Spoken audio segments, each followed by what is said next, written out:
कृपा सिंधुभ्य एभ्यो वैष्णवेभ्यो नमो नमः। जय श्री कृष्ण चैतन्य प्रभु नित्यानंद श्री अद्वैत गदाधर शिवसादि गौर भक्त वृंद। हरे कृष्ण कृष्ण कृष्ण हरे हरे, हरे राम राम राम हरे हरे। ओम नमः विष्णुपादाय कृष्ण पृष्ठाय भूतले श्रीमते भक्ति वेदांत स्वामिने इति नामिने, श्रीमते सारस्वती देवे गौरवाणी प्रचारिणे निर्विशेष शून्यवादे पाश्चात्य देश तारिणे। हरे कृष्ण। तो ये जो भगवत गीता का श्लोक 12.6 है, इसका जो 6 और 7 है, इसका अब हम भावार्थ पढ़ते हैं। जो अपने सारे कार्यों को मुझ में अर्पित करके तथा अविचलित भाव से मेरी भक्ति करते हुए मेरी पूजा करते हैं और अपने चित्तों को मुझ पर स्थिर रख के निरंतर मेरा ध्यान करते हैं, उनके लिए हे पार्थ, मैं जन्म मृत्यु के सागर से शीघ्र उद्धार करने वाला हूँ। तो चैप्टर 12 के शुरुआत में अर्जुन भगवान से पूछते हैं कि भगवान, आप व्यक्त और अव्यक्त किस रूप में आपको पूजना आसान है, किस रूप में आपकी भक्ति करनी आसान है।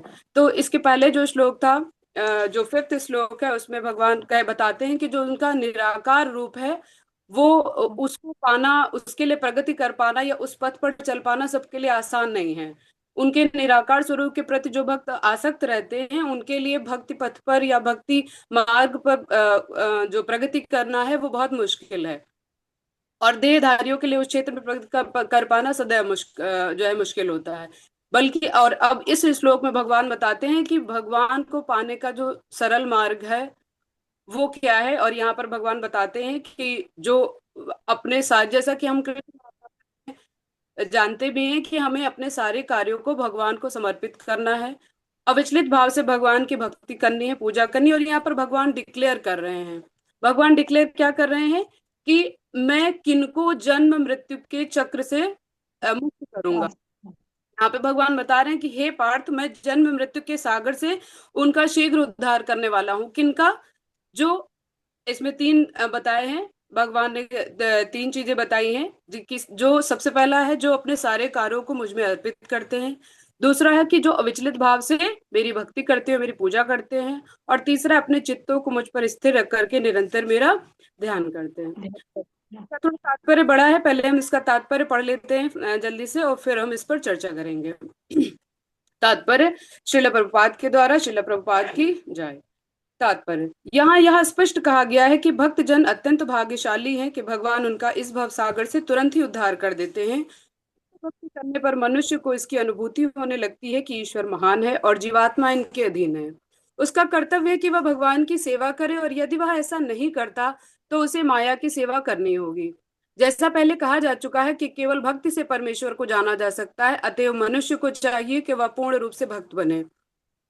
उनका नंबर भेज दो, मैं भी स्कूल एकाग्र करे, वह कृष्ण के लिए ही कर्म करे, चाहे वह जो भी कर्म करे, लेकिन वह कर्म कृष्ण के लिए होना चाहिए। भक्ति का यही आदर्श है। भक्त भगवान को प्रसन्न करने के अतिरिक्त और कुछ भी नहीं चाहता। उसके जीवन का उद्देश्य कृष्ण को प्रसन्न करना होता है, और कृष्ण की तुष्टि के लिए वह सब कुछ उत्सर्ग कर सकता है। जिस प्रकार अर्जुन ने कुरुक्षेत्र के युद्ध में किया था, यह विधि अत्यंत सरल है। मनुष्य अपने कार्य में लगाकर हरे कृष्ण महामंत्र का कीर्तन कर सकता है। ऐसे दिव्य कीर्तन से भक्त भगवान के प्रति आकृष्ट हो जाता है। यहाँ पर भगवान वचन देते हैं कि वे ऐसे शुद्ध भक्त का तुरंत ही भवसागर से उद्धार कर देंगे जो योगाभ्यास में बढ़े चढ़े हैं। वे योग द्वारा अपनी आत्मा को इच्छा अनुसार किसी लोक में ले जा सकते हैं, और अन्य लोग इस अवसर को विभिन्न प्रकार से उपयोग कर सकते हैं। लेकिन जहां तक भक्त का संबंध है, उसके लिए यह स्पष्ट कहा गया है कि स्वयं भगवान ही उसे लेने आते हैं। भक्त को वैकुंठ में जाने के पूर्व अनुभवी बनने की प्रतीक्षा नहीं करनी पड़ती। वराह पुराण में एक श्लोक आया है, नयामि परमम स्थानम चिरादि गतिम विना गरुड़ स्कंद मारोप्य यथेच्छम निवारिता। तात्पर्य यह है कि वैकुंठ लोक में आत्मा को ले जाने के लिए भक्त को अष्टांग योग साधन करने की आवश्यकता नहीं है। इसका भार भगवान स्वयं अपने ऊपर लेते हैं। वे यहाँ पर स्पष्ट कह रहे हैं कि वे स्वयं ही उद्धारक बनते हैं। बालक अपने माता पिता द्वारा अपने आप रक्षित होता रहता है, जिससे उसकी स्थिति सुरक्षित रहती है। इस प्रकार भक्त को योगाभ्यास द्वारा अन्य लोकों में जाने के लिए प्रयत्न करने की आवश्यकता नहीं होती, अपितु भगवान द्वारा अनुग्रह वह स्वयं ही अपने पक्षी वाहन गरुड़ पर सवार होकर तुरंत आते हैं और भक्त को भवसागर से उबार लेते हैं। कोई कितना ही कुशल तैराक क्यों ना हो और कितना ही प्रयत्न क्यों ना करे, किंतु समुद्र में गिर जाने पर वह अपने आप को नहीं बचा सकता। किंतु यदि कोई उसे आकर उसे जल से बाहर निकाल ले तो वह आसानी से बच सकता है। इस प्रकार भगवान भक्त को इस भवसागर से बाहर निकाल लेते हैं। मनुष्य को केवल कृष्ण भावनामृत की सुगम विधि का अभ्यास करना होता है और अपने आप को अनन्य भक्ति में प्रवृत्त करना होता है। किसी भी बुद्धिमान व्यक्ति को चाहिए कि वह अन्य समस्त मार्गों की अपेक्षा भक्ति योग को चुने। नारायणीय में इसकी पुष्टि इस प्रकार हुई है, या वे साधन संपत्ति पुरुषार्थ चतुष्टये तया विना तदाप्नोति नरो नारायण आश्रया। इस श्लोक का भावार्थ यह है कि मनुष्य को चाहिए कि वह न तो सकाम करके विभिन्न विधियों में उलझे, न ही कोरे चिंतन से ज्ञान का अनुशीलन करे। जो परम भगवान की भक्ति में लीन है वह उन समस्त लक्ष्यों को प्राप्त करता है जो योग विधियों चिंतन अनुष्ठानों यज्ञों दान पुण्यवाद से प्राप्त होने वाले हैं। भक्ति का यह विशेष वरदान है। केवल कृष्ण का पवित्र नाम हरे कृष्ण कृष्ण कृष्ण हरे हरे, हरे राम राम राम हरे का कीर्तन करने से ही भक्त सरलता और सुखपूर्वक परम धाम को पहुंच सकता है। लेकिन इस धाम को अन्य किसी धार्मिक विधि द्वारा प्राप्त नहीं किया जा सकता। भगवत गीता का निष्कर्ष 18वें अध्याय में इस प्रकार व्यक्त हुआ है, सर्वधर्मान परित्यज्य मामेकम शरणं व्रज अहम ताम सर्वपापेभ्यो मोक्षयिष्यामि मा शुचः। आत्म साक्षात्कार की अन्य समस्त विधियों का त्याग कर केवल कृष्ण भावनामृत में भक्ति करनी चाहिए। इससे जीवन की चरम सिद्धि प्राप्त की जा सकती है। मनुष्य को अपने गत जीवन के पाप कर्मों पर विचार करने की आवश्यकता नहीं रह जाती, क्योंकि उसका उत्तरदायित्व भगवान अपने ऊपर ले लेते हैं। अतएव मनुष्य को व्यर्थ ही आध्यात्मिक अनुभूति में अपने उद्धार का प्रयत्न नहीं करना चाहिए। प्रत्येक व्यक्ति को चाहिए कि वह परम शक्तिमान ईश्वर कृष्ण की शरण ग्रहण करे। यही जीवन की सर्वोच्च सिद्धि है। हरे कृष्ण। तो जैसा कि अभी हमने तात्पर्य में पढ़ा कि भगवान अर्जुन महाराज के द्वारा हमें यह निर्देश दे रहे हैं, या एक तरीके से कहें कि वो डिक्लेयर कर रहे हैं कि जो अपने सारे कार्यों को मुझ में अर्पित करता है, विचलित भाव से मेरी भक्ति करता है, पूजा करते हैं उन और अपने चित्तों को मुझ पर स्थिर रख के निरंतर मेरा ध्यान करते हैं, उनको मैं जन्म मृत्यु के सागर से शीघ्र उद्धार करने वाला हूँ।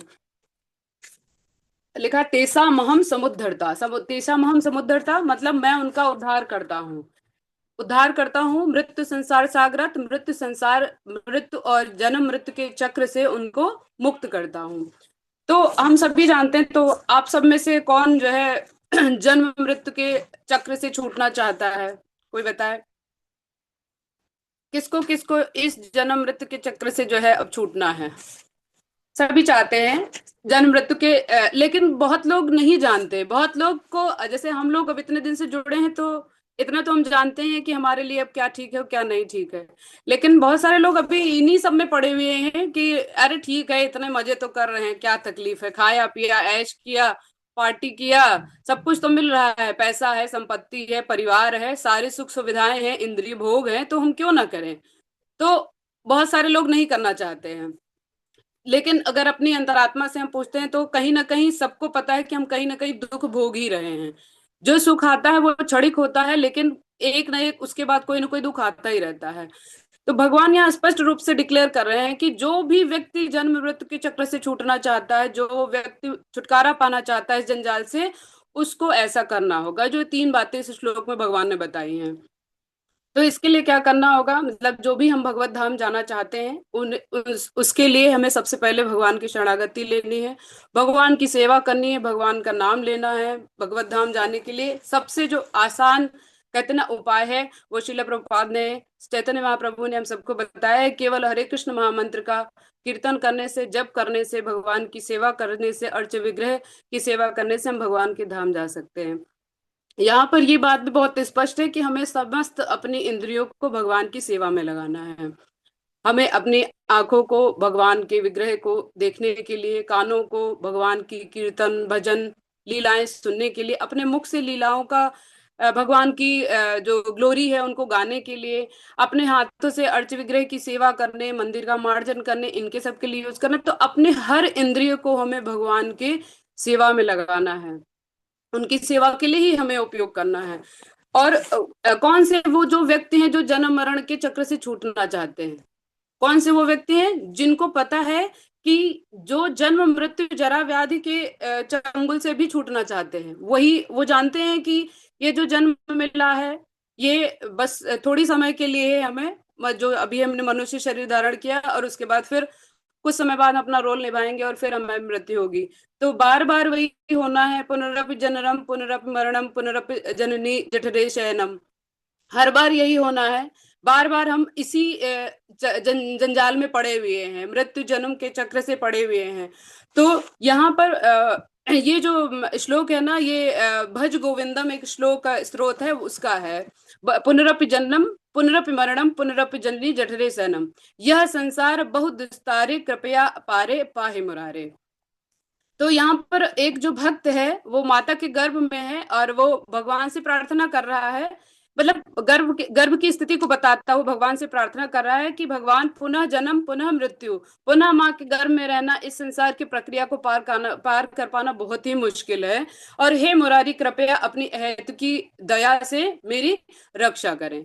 तो हम सभी कहीं ना कहीं ये जानते हैं कि हम ये भूल जाते हैं कि जब हम जन्म लिए थे, जब माँ के गर्भ में 9 महीने मलमूत्र में उल्टा लटके रहे थे, तो हमें कितनी ज्यादा जो है तकलीफ हुई थी, कितना कष्ट हुआ था। और तब हम भगवान को ये देते हैं, हम ये भगवान को वचन देते हैं कि भगवान, ये जन्म बस खाली मैं आपकी सेवा करूंगा, मैं आपको आपकी पूजा करूंगा, आपका ही ध्यान करूंगा, बस ये मेरा आखिरी जन्म होना चाहिए। बस आप मुझे अब मुझे इस भव सागर से पार कर दो, अब मुझे यहाँ धराधाम पे जन्म मत देना।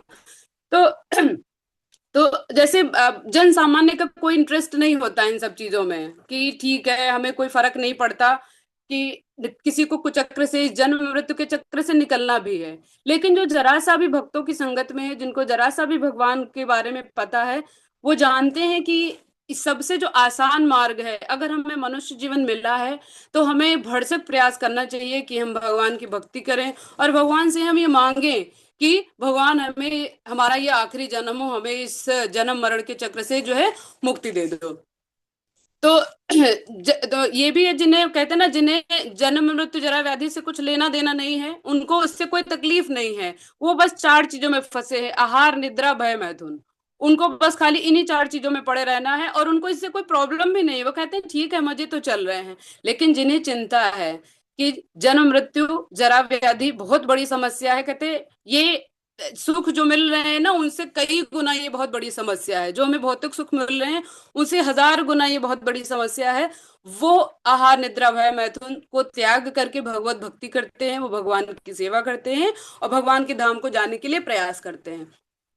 और हम सभी ये जानते हैं कहीं ना कहीं कि हमें ये हमेशा से रहा है कि हमेशा किसी बड़े सुख को पाने के लिए हमने हमेशा छोटे सुख का त्याग किया है। जैसे हम अपने बचपन को याद करें, तो हमने पढ़ाई लिखाई करने के लिए, हमने कोई डिग्री हासिल कर ली, जीवन में कुछ प्राप्त करने के लिए अपनी नींद को, अपने सुख को, अपने आराम को त्याग किया है। तभी आज हम सभी उच्च पदों पर आसीन हैं, अच्छी नौकरी पा रहे हैं, अच्छे सुख प्राप्त, भले ही वो भौतिक है लेकिन फिर भी, मतलब एक एग्जाम्पल है। तो इसीलिए एक जो कहते हैं ना सबसे परम सुख है, परम सुख क्या है? भगवान के धाम जाना। छोटे दुख, छोटे सुख, छोटे मतलब छोटे दुख और बड़े दुख, और छोटे सुख बड़े सुख, हम सभी जानते हैं। लेकिन परम सुख है भगवान के धाम जाना, और परम दुख है कि बार बार इस जन्म चक्र में पड़े रहना।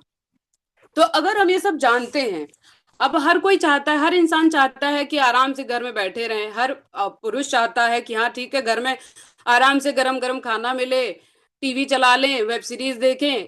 लेकिन नहीं, उसको काम पे जाना पड़ता है अपने परिवार के पालन पोषण के लिए। एक कहते हैं ना, तो ये सुख है, अपने परिवार को वो इंसान खुश देखता है तो वो सब सारी चीजें भूल जाता है।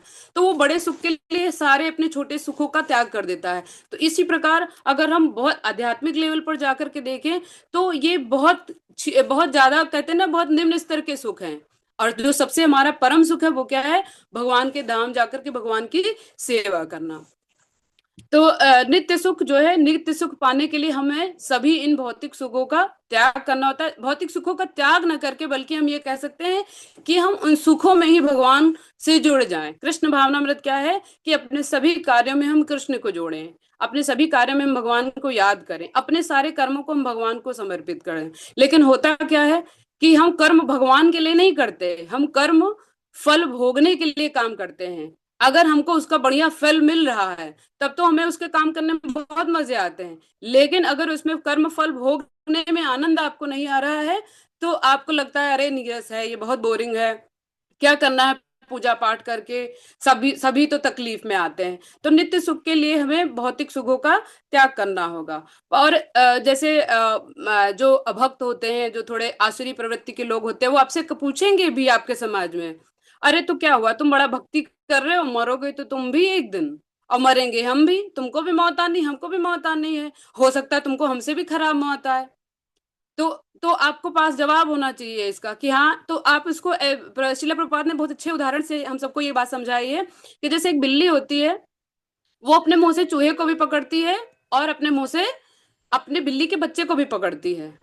तो बिल्ली के बच्चे को जब वो पकड़ती है, तो देखने वाले को, दुनिया को लगता है हाय हाय देखो अपना ही बच्चा खा गई, कितनी दुष्ट माँ है ना। तो लेकिन वो ऐसे उठाती है कि उसको एक दांत की खरोच नहीं लगती जब बिल्ली का बच्चा अपना उठाती है, लेकिन जब चूहे को उठाती है तो पूरा उसका लहूलुहान हो जाता है शरीर। उसी प्रकार से हम समझ सकते हैं कि जब एक भक्त की मृत्यु होती है, तो भगवान स्वयं अपने गरुड़ वाहन पे उसको लेने आते हैं।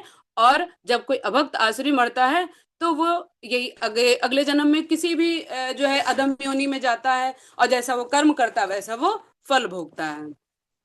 तो ये एक कहते हैं ना, जो संसारी व्यक्ति हैं और भक्त हैं, इनमें ये एक बेसिक अंतर होता है। और अभक्त व्यक्ति जब छोड़ता है ना, तो उसको उसका सारी तो कहते हैं ना आसक्ति इन्हीं सब में लगी रहती है। मेरी संपत्ति, हाय मेरा घर, मेरा पैसा, मेरा बैंक बैलेंस, मेरे बच्चे, मेरी बीवी, हाय मैं इतना बड़ा आदमी था और देखो मैं ऐसे जा रहा, तो वो इतना आसक्त रहता है, उसको वैसे उस समय बहुत कष्ट होता है। जो आसक्त, जो सांसारिक सुखों से, भौतिक आसक्तियों में जो लगा हुआ, उसको बहुत तकलीफ होती है जाते समय। लेकिन जो भगवान का भक्त होता है, वो जानता है कि ये शरीर भी मेरा नहीं है, ये परिवार भी मेरा नहीं, ये बच्चे भी मेरे नहीं है, ये संपत्ति मेरी नहीं, ये प्रतिष्ठा भी मेरी नहीं, ये कुछ, मतलब जानता है कि ये मेरा कुछ नहीं, भगवान ने मुझे बस कुछ समय के लिए इस धराधाम पे भेजा है। ज्यादा ज्यादा 30 साल, 40 साल, 50 साल, कोई 80 साल, इतने ही समय के लिए भगवान भेजते हैं, और उसके बाद हमको भगवान के पास वापस जाना होता है। तो अगर हमें पता ही है कि हम यहाँ कुछ है ही नहीं, तो हमें मरते समय दुख कैसा? हमें मरते समय फिर दुख नहीं होगा, क्योंकि हमें पता है कि हमने अगर भक्ति करी है, भगवान का नाम लिया है, तो अब हम आखिरी जन्म है, अब हम भगवान के धाम जरूर जाएंगे। अब हम भगवान से मिलने वाले हैं, अब हम राधा कृष्ण से मिलेंगे, हम उनके गोलोक धाम में रहेंगे, उनकी सेवा करेंगे। और ये एक तरीके से देखें तो भगवान ने, जैसे हम एक और एग्जाम्पल से इस तरीके से समझ सकते हैं, जैसे कि हम किसी होटल में जाते हैं, बहुत शानदार स्वीट होता है आपका, बहुत सारी सुविधाएं होती हैं, लेकिन जैसे आपका टाइम खत्म होता है, आप कुछ लेकर के नहीं आते हैं, आप ऐसा वापस चले आते हैं, क्योंकि आपको पता है ना वो आपका था ही नहीं। तो क्या कभी आपको छोड़ते हुए दुख होता है? बिल्कुल नहीं होता है। लेकिन वही घर जो आप बनाते हैं, उसमें से अचानक कोई आपको निकाल दे, तो आपको बहुत तकलीफ होती है, हाय मेरा घर छूट गया।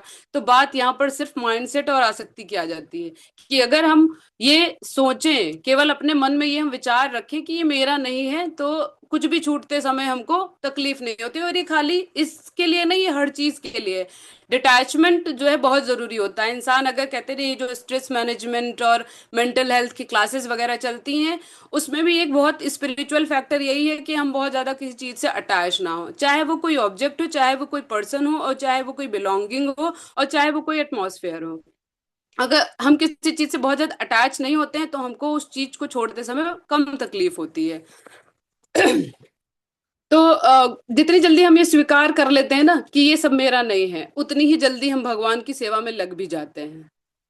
अगर अब हम अपने आसपास ही लोगों को देखते हैं कि बुजुर्ग हो गए हैं, मतलब बिल्कुल सब कुछ, सारे दुख देख लिए, सारे सुख देख लिए, लेकिन अगर उनसे कह दो कि भगवान की भक्ति कर लो, भगवान की माला कर लो, भगवान की सेवा कर लो, नहीं मानेंगे वो।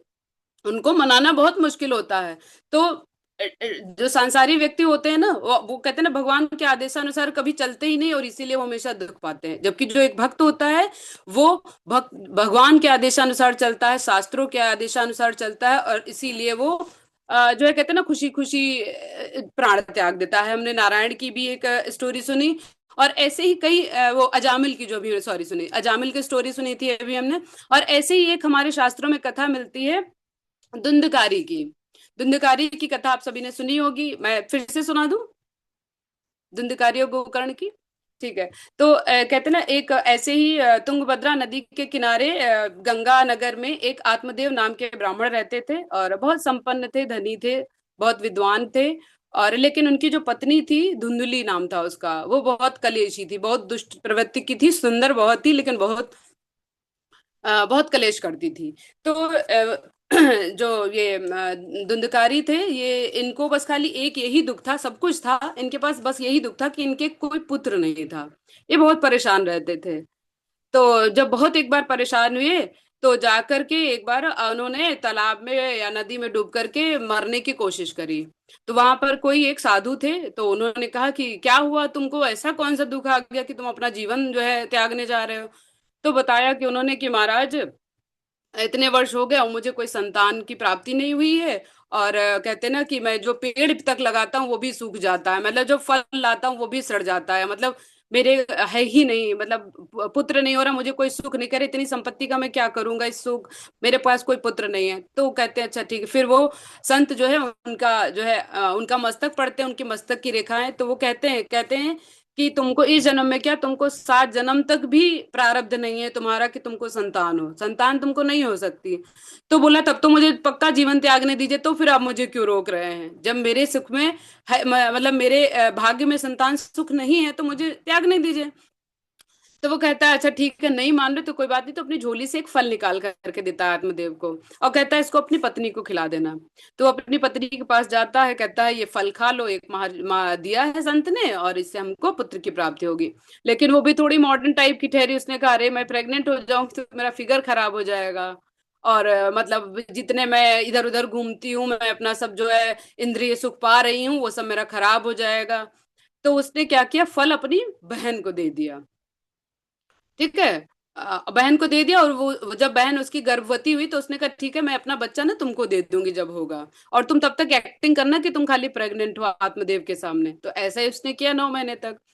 तो हाँ सॉरी, एक मिनट यहाँ पर एक गलती हो गई, उसने जो फल था वो गाय को खिला दिया। वो जो फल था उसने गाय को खिला दिया, और उसकी बहन ऑलरेडी प्रेग्नेंट थी, तो उसकी बहन से उसने बताया कि मैंने उन्होंने फल दिया था, मैंने खाया नहीं, मैंने फल तो गाय को खिला दिया, अब क्या करेंगे जब बच्चा पूछेंगे। तो उन्होंने कहा ठीक है, मैं बच्चा जब होगा तो मैं तुमको अपना दे दूंगी। और वो फल जो था वो गाय को उसने खिलाया, तो गाय भी गर्भवती हुई। तो जब गाय अब जब बच्चा हुआ सेम समय पर, तो उसकी बहन ने जो बच्चा हुआ तो इसको दे दिया। तो आत्मदेव बहुत खुश हुआ कि चलो ठीक है, उसको लग रहा था ये मेरा ही बच्चा है, बड़ा खुश हुआ। फिर उसी दिन देखा उसने गाय ने भी एक बच्चे को जन्म दिया था, और वो बच्चा जो है मानव के शरीर था, बस उसके जो कान थे वो गाय जैसे थे, इसलिए उसका नाम हुआ गोकर्ण। और जो उसकी बहन ने बच्चा पैदा करके उसको दिया था उसका नाम रखा उन्होंने धुंधकारी।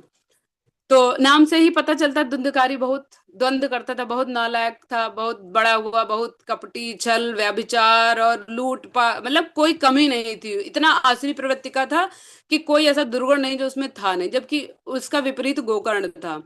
गोकर्ण को भी आत्मदेव ने अपने बालक के रूप में ही मान लिया और उसका पालन पोषण करने लगे। तो अब जबकि गोकर्ण था बहुत ही सज्जन पुरुष था, बहुत मतलब शास्त्रों का अध्ययन करने वाला, भगवान की पूजा पाठ करने वाला, सब कुछ था। तो फिर गोकर्ण जो है अपना पूजा पाठ करने के लिए बाहर रहने लगे, बाहर चले गए। आत्मदेव भी जो है बाहर चले, हाँ आत्मदेव भी ना भगवान की पूजा करने के लिए वो बाहर चलने गए, इसको समझाया इसने, क्या नाम है, ये बहुत तंग करता था आत्मदेव को भी धुंधकारी, तो वो सब छोड़ छाड़ के पूजा पाठ करने चले गए बाहर। अब ये अकेली रह गई धुंधली, तो धुंधली को भी वो बहुत तंग करता था धुंधकारी। तो धुंधकारी ने एक बार मतलब जो है आत्महत्या कर ली कि एक दिन हमको ये मार ही देगा, तो वो मर गई, धुंधका जो धुंधली थी। अब जब वो माँ उसकी मर गई तो उसने जो है 5-5 वेश्याओं को अपने घर में रख लिया धुंधकारी ने, और रखने लगा, और उन्हीं के प्रकार से उनकी सेवा के लिए, उनके सब इंद्रिय भोगों के लिए चोरी करता, डकैती डालता, लोगों को मारता, मर्डर करता, तो ये सब करने लगा वो।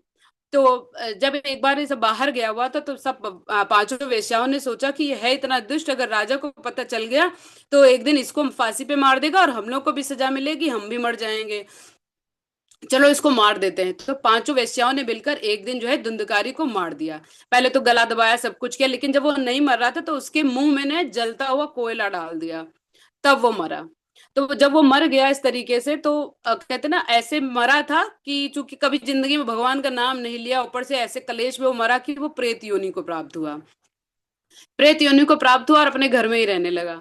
फिर कुछ दिनों बाद जो है गोकर्ण था, गोकर्ण बहुत बड़ा कहते ना बहुत साधु पुरुष था और बहुत पूजा पाठ करता। तो एक बार भागवत कथा उसके गांव में थी, तो वो भागवत कथा भागवत कथा नहीं, मतलब ऐसे कुछ कथा करने आया अपने गांव में। तो सबसे नजरें छुपा के अपने घर में घुस गया कि चलो आज अपने ही घर में रुक लेते हैं, अपने पैतृक हाउस में। और वहीं पर वो जो धुंधकारी था वो प्रेत बन के वहीं पर रहता था। तो जैसे ही उसने गोकर्ण को देखा तो मन ही मन बड़ा खुश हुआ, अरे मेरा भाई आ गया, अभी मेरे लिए कुछ जरूर करेगा, मैं इतने दिन से घूम रहा हूँ, कुछ तो मेरे लिए जरूर।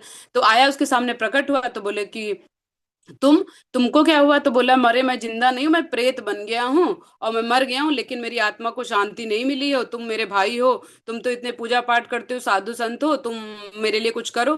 तो उसने कहा अच्छा ठीक है। तो उसने गांव में ना एक 7 दिन का भागवत कथा आयोजित किया। और उसने कहा कि तुम ध्यान से बस सुनना। तो जब अपने गांव में आयोजित किया तो जहां पर था वहां पर एक बांस रखा हुआ था, उसमें 7 गांठें थी। तो 7 दिन की भागवत कथा में जब भी एक पूरा पूरा एक दिन पूरा होता तो बांस की एक गांठ जो है चटक जाती। फिर ऐसे धीरे धीरे करके 7 गांठें उसकी चटक गई बांस की, और उसने जो है पूरे ध्यान से 7 दिन की भागवत कथा सुनी। जब जैसे ही 7वां अध्याय पूरा हुआ, 7वीं गांठ चटकी, तो वो जो है बड़े कहते ना गंधर्व के रूप में, बड़े सुंदर से रूप में जो है धुंधकारी प्रकट हो गया, प्रेत योनि से वो चेंज हो गया।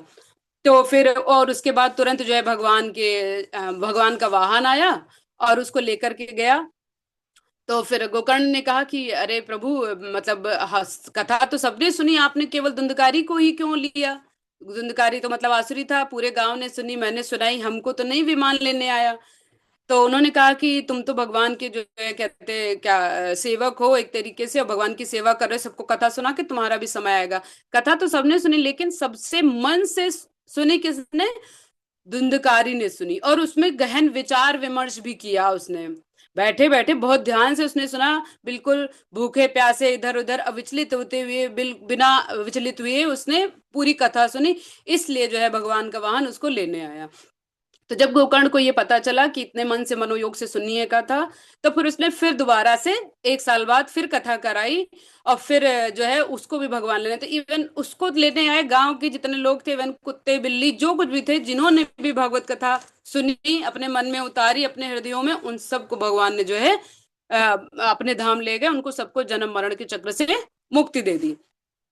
तो कहते ना जो जानता है वो, हम यहाँ पर बहुत कहते ना हम सब में कोई ना कोई धुंधकारी है, कोई ना कोई गोकर्ण है, और कोई पूरा गोकर्ण भी नहीं, कोई पूरा धुंधकारी भी नहीं है। अब कलयुग में सब में एक मानसिकता है, धुंधकारी एक मानसिकता, और एक मानसिकता गोकर्ण मानसिकता है। धुंधकारी मानसिकता क्या है कि बस खाली इंद्रिय भोग करो, पैसा कमाओ, इंद्रिय भोग करो, बस खाली खाओ पियो ऐश करो। लेकिन गोकर्ण का क्या है? अपने गुरु, अपने माता पिता, अपने शास्त्रों, भगवान, सबकी सेवा करते हुए जीना। वो है गोकर्ण की मानसिकता। तो हमें अपने जीवन में कौन सी मानसिकता को लाना है, इस पे डिपेंड करता है, और यही हमारा निर्धारित करेगा कि हमें जन्म मरण के चक्र से छूटना है यहाँ पर। तो गोकर्ण ने देखो कैसे विपरीत परिस्थितियों में भी, वो एक तरीके से गाय का पुत्र था और इतना उसको प्रेम भी नहीं मिला, बाहर रह के चला गया, लेकिन तब भी उसने अपने पिता के लिए, इवन अपने भाई के लिए जो प्रेत बन गया था उसके लिए भी इतना उसने किया। इतना उसके मन में आया, उदार रहा उसके लिए, कि उसका भी उसने अंत समय में सेवा करी, उसको भगवान धाम पहुंचाने में मदद करी। तो भगवान यहाँ पर मतलब बिल्कुल स्पष्ट डिक्लेयर कर रहे हैं कि किनको मैं मरण के चक्र से मुक्त करूंगा, है ना? जो अपने सारे कार्यों को मुझ में अर्पित करेंगे, जो विचलित भाव से मेरी भक्ति करेंगे, अपने चित्त को मुझ पर स्थित करेंगे और निरंतर मेरा ध्यान करेंगे, निरंतर चैंटिंग करेंगे। चैप्टर 9.14 में भगवान बताते भी हैं, सततम कीर्तयन्तो माम यतन्तश्च दृढ़व्रता नमस्यन्तश्च माम भक्त्या नित्य मुक्ता उपासते। मतलब जो महात्मा होते हैं उनके क्या लक्षण है, महात्मा क्या कैसे होते हैं? महात्मा मेरी महिमा नित्य कीर्तन करते हुए, दृढ़ दृढ़ संकल्प के साथ प्रयास करते हुए, भक्ति भाव से निरंतर मेरी पूजा करते हैं।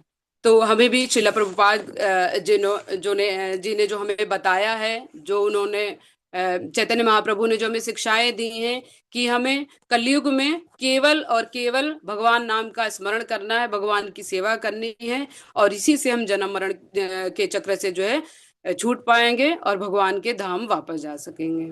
हरे कृष्णा, सभी का धन्यवाद बहुत बहुत। प्रभु जी म्यूट है आपका। हाँ, आप ये भी पूछ सकते हैं कि किसी का कोई अगर प्रश्न है तो वो। कोई प्रश्न हो तो आप लोग पूछ लीजिए, किसी के मन में कोई डाउट हो।